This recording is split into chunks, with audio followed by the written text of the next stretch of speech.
everybody. Welcome to the TechRaptor podcast. I'm Robert Scarpanito, your features editor. Andrew Rutten, editor-in-chief. Relish.get, site founder. Andrew Stretch, the fired editor. Oh, you listened to last week, I see. Yeah, fuckers, I listened to the podcast. It was weird to have learned that I was fired and got rehired while I was on vacation. Truly a roller coaster. Rules against that? No. Yeah, just take it up with HR. Oh, fuck, that's me. I have to have a meeting with myself later. No, Very disappointed in your performance, he says to himself. No, we hope you enjoyed your vacation. From what I understand, you went up to the Tibetan mountains to become a master in Tunic. That's my understanding of it. You're the leading expert in Tunic now. And we will talk about that game later on in the episode. But first, let's get into some news. PlayStation State of Play, another one happened last week, and we got to see all things Hogwarts Legacy. It was just a 20-minute info dump. It was like the first half was just a montage of gameplay clips with some narration, and then the second half was like some dev interview with some more gameplay like mixed into that. It was an info dump, like how canonically wizards would dump and then just magic away the poop as they were walking through the halls of the Ministry of Magic. Thank you. But this info stays with us. Yeah. You were waiting for anything, any like moment you could, like if I had said the part one was this and then number two is just be like, oh, and number two, like the number two that disappears. But yeah, Hogwarts Legacy. How do people here feel about that? I mean, I think it looks sick. Like from a like graphical fidelity standpoint, like all of the environments just look incredible. Really, really well crafted. Yeah. Yeah, I was genuinely surprised by this because I didn't really know what to expect going into Hogwarts Legacy. I think the most impressive thing to me is the scale. Like I know from the movies and the books, like Hogwarts is a big ass school, but this game makes it feel like a big ass school, you know? Yeah. Yeah, I also got, and I said this in the pre-show, like I also got like vibes of the early PS2 Harry Potter games where you could kind of explore the school a little bit. It wasn't anything crazy, but you could kind of explore the grounds a bit, and from what it looks like, you're going to be able to basically have full access to the entire school and surrounding areas for the most part. Got Hogsmeade and get drunk on butterbeer. It's interesting. It's always interesting for open world games is like, where are you going to put the bounds of that open world? Some games make it super easy, like, GTA 5. Well, you're going to be able to go to the city and, they tacked on some of the north of the city. I was really just expecting for this game to be like, well, it's called Hogwarts Legacy. You're just going to be at Hogwarts. But it actually looks like they have done a lot to expand past that as well. Yeah, the fact you can fly. Yeah, broomsticks. And canonically, we know that the player, that your character has seen someone die. So that's cool. Was that a thing in Harry Potter? I kind of forget. That was in one of the clips that they showed. There were those like spectral horse things that lead the carriages. Oh yeah, that's that you can only see after you've seen someone die. That's right. I forgot about that. So it's just like, main character's seen some shit. This might be why he is only showing up in fifth year. Yeah. Well, I mean, your character special powers. Yeah, and you can also cast the Killing Curse, which is hell yeah. Totally doing that. I'm killing cursing all my homies. Maybe that was the angle they were taking. We're finally getting that new Fable game that we want, but it's just Fable meets Harry Potter. Yeah, well, it's kind of like the Star Wars games where everybody's like, "Nah, give me the dark side fucking powers. I want to force lightning some people." Yeah, I want to be Death Killer. Yeah, Death Killer, the Sith apprentice. What's this being noble and stuff? No, let me kill some fucking younglings, man. That's what my Hogwarts experience, I hope, is like. Yeah. Order 66, but for wizards.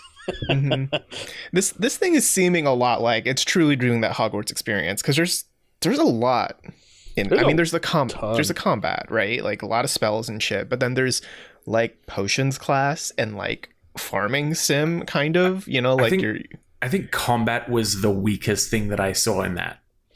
It was a whole bunch of standing still or slowly strafing, sending out red spells, then pulling someone in, sending out more red spells, throwing them at someone else, and then sending out more red spells. You know, and I'm not sure if that's just, you know, that's only how much they're willing to show at the moment. Like, you know, we're going to let you see the 3 most basic spells you get from your charms class or something. But I really hope that there's more to combat than slow strafe. I mean, I don't know enough Hogwarts lore to know what it's like. I know it's set in the late 1800s. I don't know what that means. Did you know about the pooping? I want to make sure that you're aware of the pooping. You're aware of the pooping. I'm aware of the pooping, and I'm aware that no one said Hermione has to be white. I'm aware. But yeah, I don't know.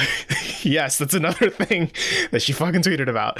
But I'm aware it's in the late 1800s. I don't know what that means. Like, I don't know that, like, who's in the school at the time. The 1800s it's a period of about 200 years ago.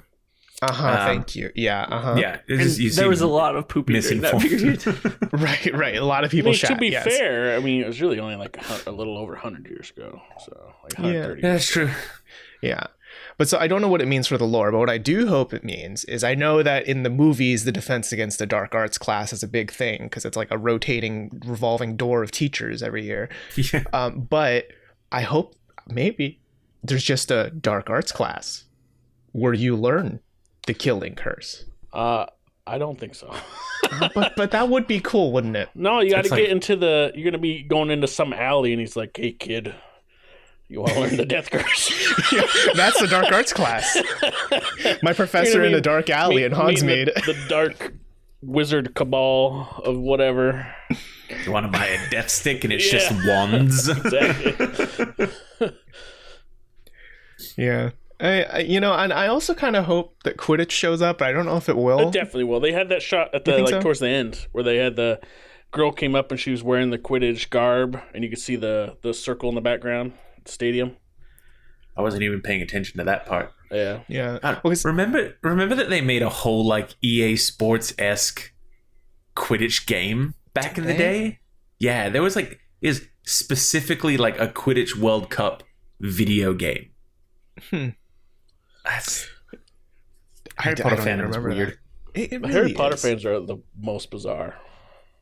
I don't know about most bizarre. There's Sonic fans. There's JoJo fans. I don't know. Yeah. I'm slowly becoming a JoJo fan, and it does scare me. But yeah, Harry Potter, it's there is something about the fandom that I can see being a little weird. Yeah. Well, I don't know. I think that when it does it right, it's pretty good. Like this Hogwarts Legacy thing, I think is a good example. Like I wouldn't I wouldn't call myself a Potterhead by any means, but seeing that, I was like, okay, all right. I see like where the pun not intended, but the magic of this universe is now. Like this is the cool execution of the IP. Mm-hmm. It's kind of crazy it took this long, like for someone to do. I mean, obviously the scale of it and graphical fidelity, blah blah, can only happen now. But it's like, man, with one of the biggest entertainment, franchises, dancing around the transphobic elephant in the room. Mm-hmm. She definitely did some stuff to kill a lot of hype for the franchise. She Avada Kedavra did. Not quite, because it's still around. Yeah, no, it's still around. The franchise itself is Harry Potter, and that it survived the killing. Yeah. But no, it's good to see, and especially after it was announced, and then we just didn't hear about it for so fucking long. And that leak, like 3 years ago. Oh yeah. Mm-hmm. But no, it's cool to be like, oh, it's still a thing. It's still going. Yeah, and I think that's one of the harder things too when it comes to thinking about this game is that there is still a part of it where like, is it okay to be excited about this? You know what I mean? Like, yeah, it's that balance between a whole lot of really well-meaning devs, and a lot of those devs have even been very vocal about their dislike of the source of the original content. But it's that balance of like, yes, there will be a payday due to intellectual property, but also it looks like a whole lot of really good developers have done a really good job bringing this game to life and this world to life. I was really not sure whether I would be down for like a Harry Potter-esque RPG, but just the number of secrets that I could hope that they would dot in and around the world and how you would interact with those. My open world investigation senses are tingling. Yeah. It's definitely a shame, right? Like, to have this controversy, and it's been interesting watching Twitter and kind of people's sides and a lot of kind of vitriol being thrown around, which also kind of has to be called out. Like, I get the frustration with Rowling and how she is just, for lack of a better term, a dumpster fire of a human being. And some people are excited about this, and the people that are obviously and fairly upset about how she's taken this franchise and really kind of destroyed it with her views and using her views within the world and things like that. I think it's okay to be frustrated. It's okay to not want to support the game because of that. But at the same time, people need to remember that you can't take it out on other people too. Yeah. It's been kind of frustrating seeing people like just get absolutely shit on for being like, yeah, I'm excited to play this. I understand that Rowling is problematic. And then just to see people just go off on others. It's like, at the end of the day, it's a game. There is that history there, but there's also a very talented group of developers behind it. That I would assume most of them want nothing to do with J.K. Rowling's feelings and things like that. So it's a tough place to be, right? You see this awesome game that you want to play, but there's also this component of supporting it in some small way supports her, while in a larger way supporting a talented development team. Right. I am curious if the conversation would be a little different, because I think didn't the social media manager of Portkey Games, they confirmed that there would be no microtransactions in this game. Yeah. Which is good, right? That's good to hear just from like a game design perspective, because you saw like when you're growing those plants, like the timer showed up. Yeah, I saw the timer and I was like, oh shit. Right, like speed up the plant growing or whatever, right? But no, so there's a confirmation of no microtransactions, and I wonder how much that would change the discussion if there were, just because, as we all know, right, like, sure, that $60 upfront investment, it's a lot, but then the real money comes from the microtransactions, like from the game development standpoint, right, or from the business standpoint. So if there were microtransactions, would it feel worse, right? Like, would it feel more like you're supporting someone you disagree with? Probably. You know what I mean? I think one thing that it's so for something like Harry Potter or really anything, what that means to the individual is entirely up to that individual. Like, I would imagine most people that are big Harry Potter fans have no idea of anything that Rowling has said at all, even nothing, and that they just love the thing. They have a certain set of emotions with it or feelings or whatever it has done for them. I think that's also something people have got to realize, that people aren't as plugged in and they might not want to be. Because, I mean, the reality is there's skeletons in every closet that are really hard to face. That doesn't mean that we shouldn't do anything, but it's just like those people that are like excited, just let them be excited for what they like. Like, yeah, I mean, you can point it out and say, hey, this is a thing, but there's no reason to be nasty about it. Yeah. And I think that's what really undermines a lot of times because it's worthwhile to point this out and be like, hey, yeah, this person is kind of a fucking piece of shit. But to then just undercut not everybody kind of else. a fucking piece of shit. Yeah. Just a piece of shit. Yeah. Dumpster fire of a human being. That it just really undercuts everything when you're also kind of lumping everybody in. It's like, so that you must be supporting that or whatever the case may be. It's like, well, not really. So it's very Hey, Rut. Not helpful. I heard you bring up dumpster fires. Can I tell you another piece of fun dump-related trivia to do with the world of Harry Potter? Please do go on. Yes. Well, you see. going back to what you were talking, Rob, with the microtransactions and what we saw in the room of requirements, just like circling back onto the state of the play itself, the way that they are using the room of requirements, not as like a one-off story point, but as like a hub where you can alter the focus of your character, it looks like. Yeah. You know, do you want to set up a whole bunch of potted plants? The fact that you can like get magical beasts and set up a nice like home on the prairie. I'm sorry, do you mean fantastic beasts? What did I say? You said magical beasts. I just wanted to They're fantastic. sure, yeah. Fantastic. Fantastic beasts wherever you do or do not wish to find them. Mm-hmm. That I think that will also be a really interesting aspect, like, you know, depending on how like the obtaining of those beasts, if they can get, you know, this might be the successful Pokemon spin-off that they managed to get, because the mobile game just did not work for Harry Potter. Oh, I forgot there was a fucking like an ARG one or whatever, right? Yeah, like, by Niantic. There was a Harry Potter Go. That's And there was another one at one point. I can't remember what it's called now, but it didn't do particularly well either. Mm-hmm. Man, like, yeah, I mean, I think it takes a certain kind of game to really bring that franchise to life, right? Because when you think about all the things Harry Potter, all the things Hogwarts, it's so massive that it takes an equally massive project, right, to really execute on everything at least decently, if not well.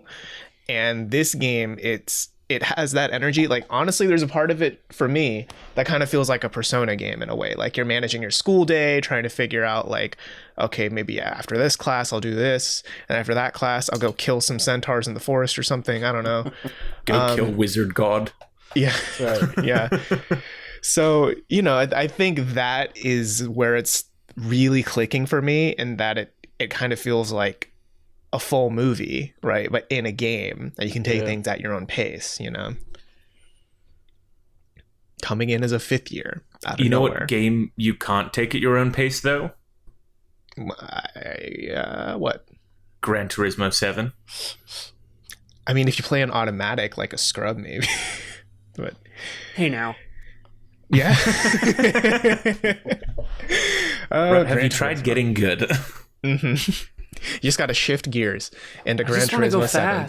I just want to go fast. Mm-hmm. So do a lot of people playing GT7, and then the recent update happened, and that kind of stopped. And they got to swipe their cards fast. Yeah.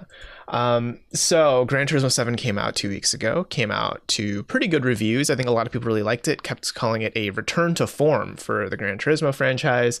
And then just last week they pushed out an update that added a lot of microtransactions and decreased the amount of in-game credits you get per race, because whenever you complete a race you get in-game money, and you can use that money to buy the really nice cars, or really any car, but you know, you're probably saving up for the nice ones. But now you could just buy those cars with your real life money. That solves the problem. That's wild. Like, it's isn't that what you wanted? Oh boy. And this is also, you know, I know it's a PS4, PS5 title. I believe the PS5 edition is $70. Mm-hmm. So and it is. You don't get like the PS4 version with it, if I remember right. Yeah, Probably I think not. Was it Horizon Forbidden West was the last like proper cross-buy one? Mm-hmm. And they almost didn't do that until people reminded them they said they would do that. Exactly. But you promised. Oh shit, they remembered. Yeah, so that was like that's it. It's the last time. Yeah. I just don't. I'm sure it's a business decision. It's a whole bunch of people way above the developers. Oh, sure. Again, kind of getting into that whole, don't get angry at developers. They probably hate this as much as you do. It's probably a whole bunch of people looking top down going, well, you know, we could do is we could take all of these drivers, we could hang them upside down by their ankles, and we can just shake them. And we'll just shake them and we'll see what comes loose. And if it's their credit cards, then we'll give them an okay car for $20. Yeah, that's the tough thing with it, right? Is that because the CEO of the developer Kazunori Yamauchi released a little letter, right? And in the letter we have a little quote on our site. Also in this update, some event rewards have been adjusted. I wanted to also explain the reasons for it and our plans going forward. In GT7, I would like to have users enjoy lots of cars and races even without microtransactions. At the same time, the pricing of cars is an important element that conveys their value and rarity, so I do think it's important for it to be linked with the real world prices. What's that famous EA quote that I got? Surprise! It's in the mechanics. game. Oh No. The one with Challenge Battlefront everything. 2. No, the Battlefront 2 quote. Microtransactions are good. Yeah, you guys are all failing me. Oh, that the really highly downvoted Reddit comment one. Yes. Oh yeah, the one that's like negative 600,000 or some shit Yeah. downvotes. Oh, something pride, right? Something you can be proud of. Uh, I don't remember, but this does have that energy, doesn't it? It was that energy. It was, we wanted to make sure to provide players with something that they could be proud of, so that when you do roll up to the race line, in GT7, when you roll up with that 8 million credit car, people will go, oh wow, sense of pride and accomplishment. Yes. Yep. Gross. Yeah. So I hate it. I hate it so much. It's just like, I get that GT7 is like it's car porn the game, right? Like if you're horny about cars and you're a gearhead, this is that game for you. I mean, not that it's like the most simulator, but it's all about like that car history. Like you learn the history of these cars, right? So I get that there's a lot of gravitas and like respect around the history of the motorsport. However, I think you'd be very hard pressed to find a lot of people who would pay $70 up front for this really good racing game, then another $40 for a car, when they think in their minds, oh, I mean, it cost me like over $1 million in real life, so really this is a steal. Like no one's gonna think that with this game. This is a great deal. Yeah. I get that Mercedes for like 1%. It's as much as I hate the idea of like console wars and this and that, is that this is something that the inclusion of Game Pass just makes a bigger and bigger question. No, because it's a legitimate. Yeah, sure. Rutt's sure. there Yeah. silently giggling to himself because I've been back in 30 minutes. I've already brought up Game Pass. And everyone at home, take a sip.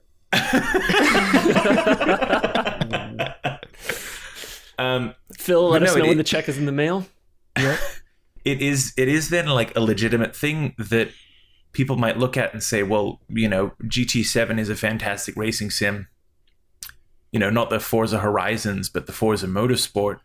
I'm not a racing sim guy. I don't know where the pros and cons are for either franchise. But as a more casual side, the difference between just having it accessible and versus the $70 price tag that doesn't go across your multiple consoles, it also just kind of like adds an extra like nail of why are they making these decisions, and Sony kind of continuing because people are going to pay it, right? I mean, the reality is there's going to be enough continuing people. to perpetrate their whole like we are selling you a premium here at PlayStation, and you will pay that premium. Yeah, they're the Apple, man. Whether you Right. I like mean, it even or if not. only 1% of the GT7 players spend like $300 to get their favorite cars, like multiply that 1% by, I don't know, like what's 1% of 1,000,000, right? And then multiply that by 300, right? $12. Yeah, sure. Yeah, so they're going to make $12 out of this update, which is pretty big. I think it's worth it. It's the biggest element to me is the microtransactions bullshit. It's expensive, but they already put the game out. It was reviewed in a certain way, and then they drastically changed the progression of the game afterwards, and then are charging people to then speed up that progression. But That's they fucking don't. horse shit. But they would like users to enjoy lots of cars and races, even without it's microtransactions.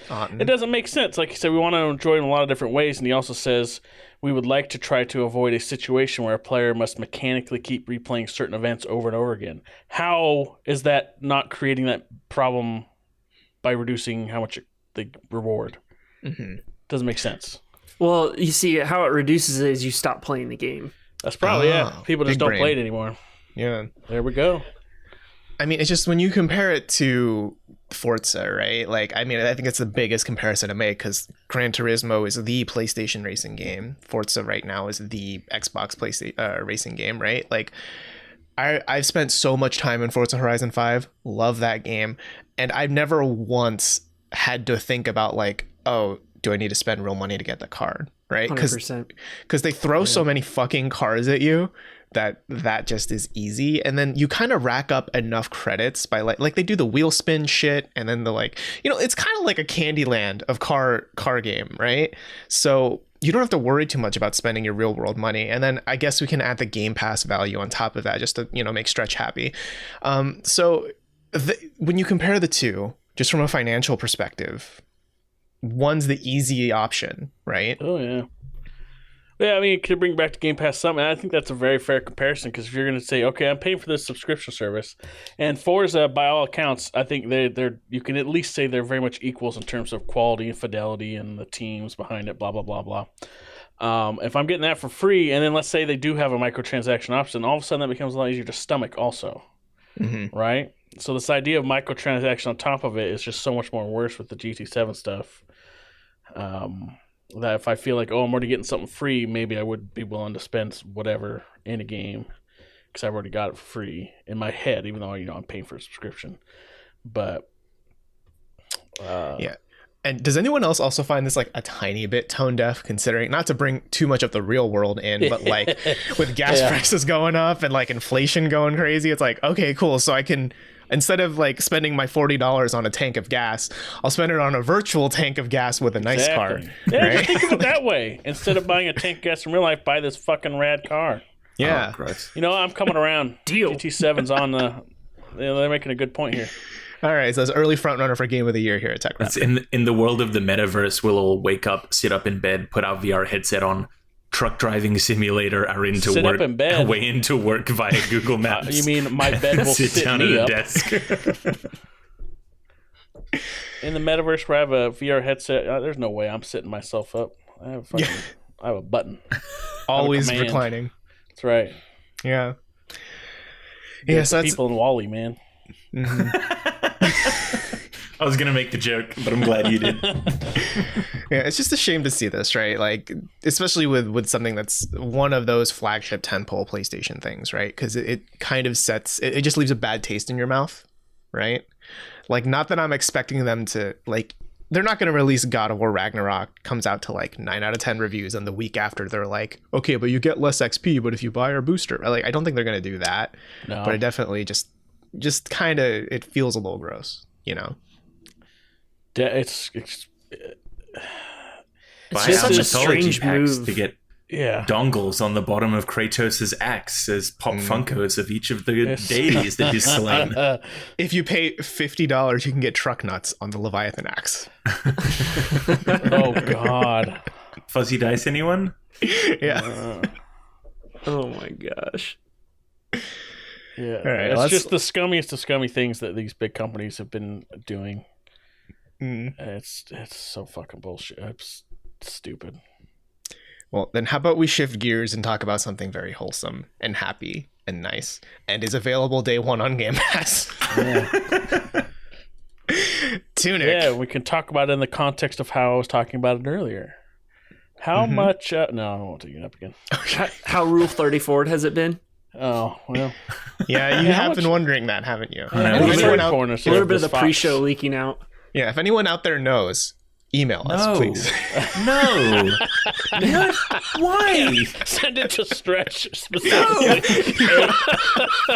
Excuse me while I close off my Twitter DMs and remove my email from everything. Yeah, puzzle this. Yeah. So, Tunic, we have quite a few people here who have been playing it. Stretch, I'm pretty sure you're the world's leading expert in Tunic right now. Like, people are literally DMing him for help. Yes.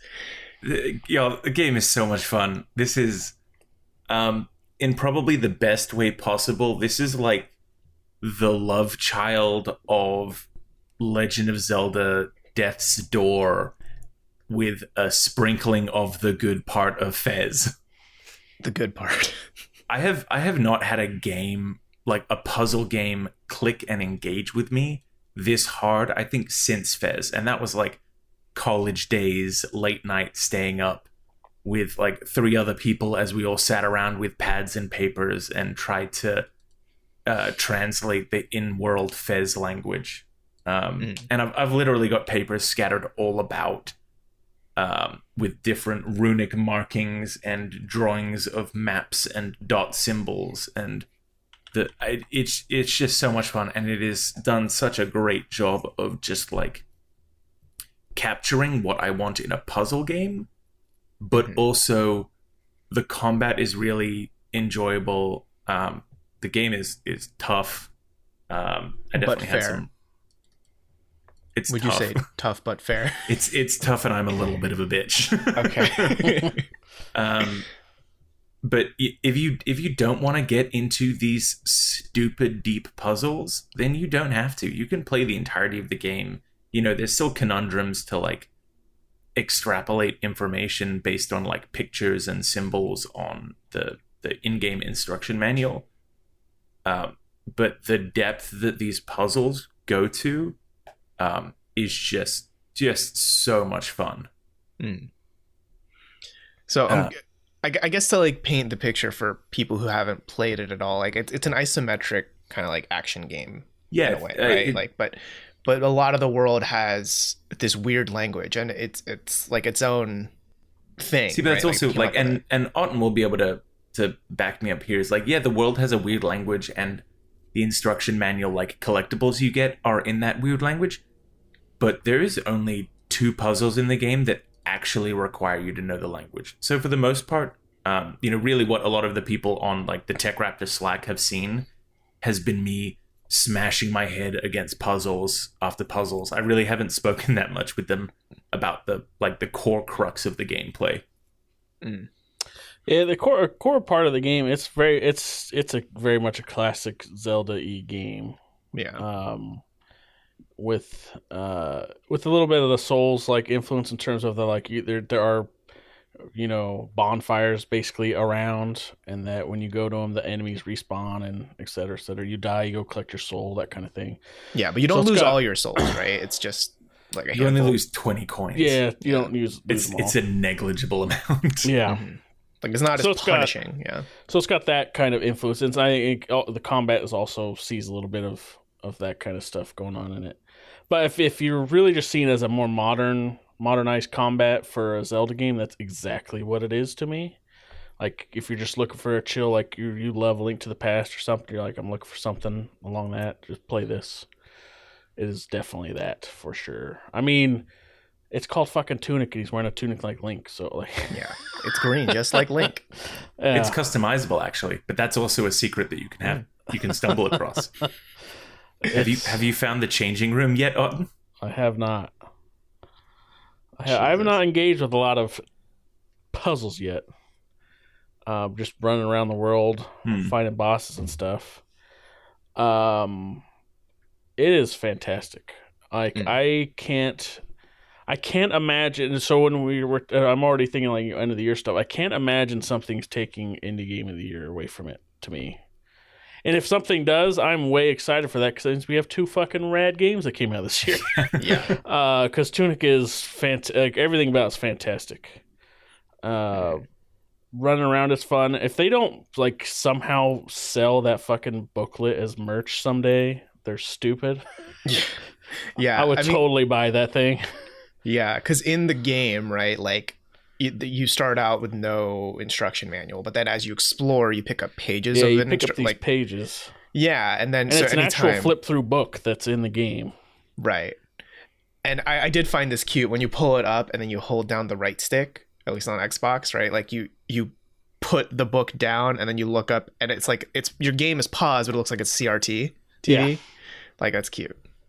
There's so much going on and like so many surprising things. Like you will just stumble into shit and be like, "What? I didn't even know I could do that." Like there's a certain point where you've had this ability this whole time, and then they just show you, "Oh yeah, you can do this." I'm like, "What the fuck?" When I found a instruction booklet, and then I was like, oh, that's what these squares are all about. I just found that out. I was like, what the hell do you do with these? And I was like, oh, I wonder if this thing works. Yeah. So like if you have an idea, just give it a shot, and there's probably something there. Like there's a logical thinking of if you have this ability or this item or this thing, and that looks like it might interact with something else, give it a shot, because there's a really good chance that it does. Yeah, like I got a copy of the game from the publisher a few weeks ago for the purpose of creating guides for TechRaptor. But then since it's hit its day one launch on Game Pass, I've started up a brand new game on my Xbox. Just for the achievements, right? 100%. Yeah. No. You insane person. I can't fathom you. I don't understand you as a person. But it's so weird. And like, a friend was sitting with me yesterday as I was playing it, and I would just like be walking near a set of rocks and, quickly, rapidly tap something out on the controller, and then a magical chest would appear. And then one of the secret items would pop out of that chest. And they looked at me and like, what even just happened there? And I was like, well, so you see, and I'd kind of like explain what happened. And they're like, what, like, how do you learn that? It's like, oh, well, this page has this thing, which then references this, that then like, if you wanted to, you could know the language. You don't need to learn it. It's been such an entirely different game playing it as a brand new game, knowing everything that I can do. Mm-hmm. Yeah, because like I think you'd mentioned before, like now that you know what to do, you could probably beat the game really fast. And I've only spent like maybe 2 hours in the game so far, and I can already see inklings of that. Like I haven't even gotten far enough to know what either of you two are talking about, but they even do simple things like, because it's isometric, secret pathways are just hidden naturally by the foliage or like rocks or whatever. And some of those are just straight up shortcuts, right? So like, you can go the long way around, and then you realize like, oh, that's a shortcut. And then the next time you play it, you can just like take that shortcut. And most like, of the time, if you get the guidebook, you will see where those are on the map if you pay attention. This is going to mean very little because it's just like another of those shortcuts. But in the overworld, every single one of the waterfalls is connected. Nice. Like a pathway. So it's just like it's something, it doesn't really matter. It's just like, you're already moving fast, like quickly around the overworld. But you can just like go in, go around. It's just, if you think, what? A video game might have this secret, it's chances are Tunic has the secret. And it's so awesome. It does such a fantastic job. Even, not to spoil anything, even if you walk in and like find a secret room, I'd still recommend checking every corner, because probably 50% of the time there's another connected room that leads to a different secret. And they do such a good job with the bait and switch.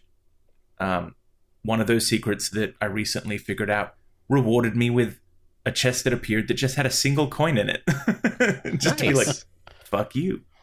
Not even like one of the large coins. I'm just talking about like, one of the singular currency. A green rupee. Yeah, the equivalent of a green rupee. But no, I've just been going full ham, and an ARG has started, and that's awesome. Right. And the people who have press kits for Tunic, each of them has been getting sent like an individual puzzle piece.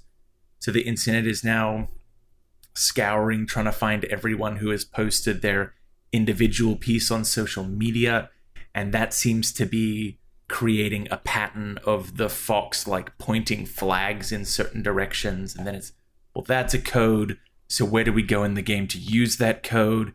And there's a website with creepy music that if you put that through a spectral analyzer, it gives you different in-game text about like a world between and the eyes that look out from it. And I'm like, dude, over here like up. with the red twine and the cork board, and just the way that this game has latched on to me. And what's amazing is, like you said earlier, you don't have to engage with any of that if you don't want to. If you just want a straight up old school Zelda experience, just do that. You just want to fight some bosses. You don't have to do any of that unless you want to. 100%. That's just extra stuff. It's a very different approach to, instead of be like, well, here's the game, or like, here's part of the game, and then you've got to work hard to get to the real ending. It's like, no, there's the real ending, and look at all of this other stuff you can do. Yeah. Mm-hmm. It's a really satisfying experience. Yeah, like in my short time playing it, I think I would describe this game as it's like, I don't think this should be anyone's first video game ever, but it's definitely one of those where like it builds on top of a lot of heuristics and language that you would learn just by having played a lot of games, right? Like even the basic stuff where, so if you're someone who doesn't play a lot of games and we're saying like, oh, this game doesn't have, like, it has very little in English, like a lot of it's this fake language, that probably sounds really scary, right? But instead it's like, when you know enough about like game stuff, like I went into a shop. I didn't know it was a shop. It was just this weird, creepy, big skeleton dude with 2 items in front of him. And then you approach one and you press A, and it's like this fake fucking text that shows up, but then it just says like 100 and then like the icon for the coin next to it. And if you play enough games, your brain just kind of really immediately clicks like, oh, this is a shop. Okay. You know, and it plays on stuff like that, where it just kind of rewards you for just all this built-in knowledge you kind of have learned from all of these other games you've played. You know? Absolutely. It also preys on you taking stuff at face value and glossing over it when something else is actually happening. The number of secrets that are hidden in that instruction book, just 9 times out of 10, if you open a page, there will be 1, if not 2 secrets associated to it. If there's something that draws your eye, there's a reason. It's not like pay attention to that and like act on it. Something will happen. Yeah, it's like they even tell you about the dodge roll. Like the iframes are attached to the dust that kicks up on your feet. Yeah, it's pretty rad. That's a little thing. That was pretty great. Yeah. Yeah, it's as someone who has like 100% completed it in the process of 100% completing it a second time, has been completely submerged in multiple discords trying to look at secrets and solve secrets. It's definitely one of those games that like I keep wanting to get people to play, but I can't tell them like in depth why. I've been really enjoying all of these people who have been reaching out, or, who have been DMing about like, oh, even if they're like, hey, I think that there might be something to do with this text on this page. And I'll even do the quick translation and shoot it back to them. It's just because like, I want to engage in that kind of high school, like that schoolyard level of like swapping stories of like, oh, well, have you tried this? It's like, well, there's this code and it references this. So what if we try this here? No, that didn't work. Like, and it's just like a thing that you keep in the back of your mind. Yeah. That sense of community and conversation. And Scrappy, Otten, when you want to learn stuff, let me know. No. I would love to talk about the secrets of the manual. It's so fucking cool. Hey, Stretch, why are you scratching your neck? You okay? Got any more of them secrets? I can quit anytime you want. To get back to what Scrappy said, I think that was one of the thoughts that I had. I was like, man, this is a real like trying to think of the right way to phrase it, but like it's a love letter to video games. Well, a little bit like that, but it's like the Dark Souls of puzzle games. No, some people will say like this is a real like Yeah, I agree. Like filmmakers film like it's made for movie lovers, so that it does all these things that like your average audience is gonna be like, what the hell? I don't care, but someone else is gonna. It's a video game for video gamers. Yeah. In a way, like someone that's really been around, or like for game developers that really know a lot of design stuff and that how much is just layered into this. That's none of it's super complicated. It's just that there's a lot of it, and it makes you think in interesting ways and sometimes new ways, because it'll definitely show you. Okay, I know everything about this. If there's a weird stacked barrels, I should probably destroy them, and there's some shit somewhere or something. Like it I don't know. It takes all these basic things and makes you think about them in a new way, and it has them all together. That's really fun. It's just really fantastic doing that. Yeah, but I think in a way it is still pretty approachable too. Like I don't want Well, it this to sound absolutely like is. one of those like you have to be a real gamer to No, play this no, or some no. shit like that, right? Like it's nothing like that. Because I think there's a part of it too where I mean, let's be honest, the art style is cute as fuck, right? Like there are people who might be gravitating toward it just because they want to play as the cute fox, right? Oh, absolutely. It's a gorgeous game. Yeah, and that was part of it for me. Is like I was thinking, oh, cool, I'd love to play like a Zelda game where you play as a cute fox. That'd be cool. And then you pick up that first instruction booklet, and then I'm like, oh, there's more to this. Yeah, well, like you're saying, it's just that certain language of games that it speaks very well to people that know the language. Mm-hmm. And not a lot of games do that. Do it super well anyway, and Tunic is very, very fun for that. So someone that's been playing games a long time or knows too much or is maybe a little jaded, I think Tunic is exactly what you're looking for. Agreed. But also for like if you're not like if you don't want to engage with any of that stuff and you're just looking for a cool Zelda-y little adventure thing, it's totally that also. Mm-hmm. Yeah, because Also it has fantastic. very Zelda puzzle-y type stuff. Definitely. Also on the flip side, if like the tough Souls-esque combat isn't your bag, there's accessibility options that you can just turn off taking damage or turn off stamina loss, and you can, kind of build that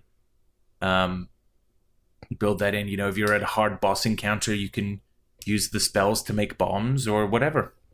Mm-hmm. Yeah, but then are you really playing the game? Let's get into that difficulty in video games discourse real quick. You're 100% playing the game.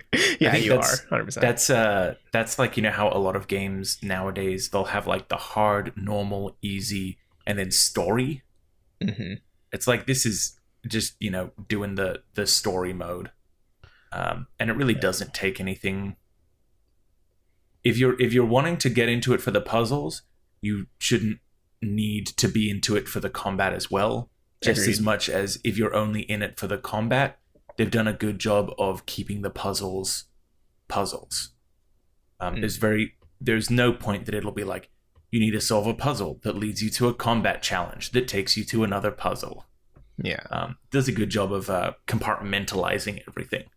Mm-hmm. And I do appreciate that because there is a part of me where, like, at least in these early moments, I'm kind of like, I'm with the combat. I think the combat's fine. It's serviceable, but it reminds me a lot of Death's Door, where I was also not as into that combat either. It was like, yeah, all right, I get it, and I just didn't really see myself wanting to get really far into those, like, those perfect dodge rolls and like that perfect block sort of stuff, And you don't need to. I mean, there's not that many bosses really. It's a simple gameplay style, combat style.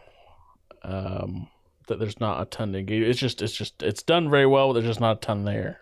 Mm-hmm. And there doesn't really need to be. Yeah, Stretch is giving us a face. It's like when you say stuff like, there isn't that much more to it. It's like, well, I guess he hasn't got that page yet. Yeah, I mean, I imagine there's still a lot more underneath the hood that I'm missing, right? And I mean, like, there's stuff like shield parries that are never explained to you anywhere. Honestly, that's something that you need to just stumble upon too.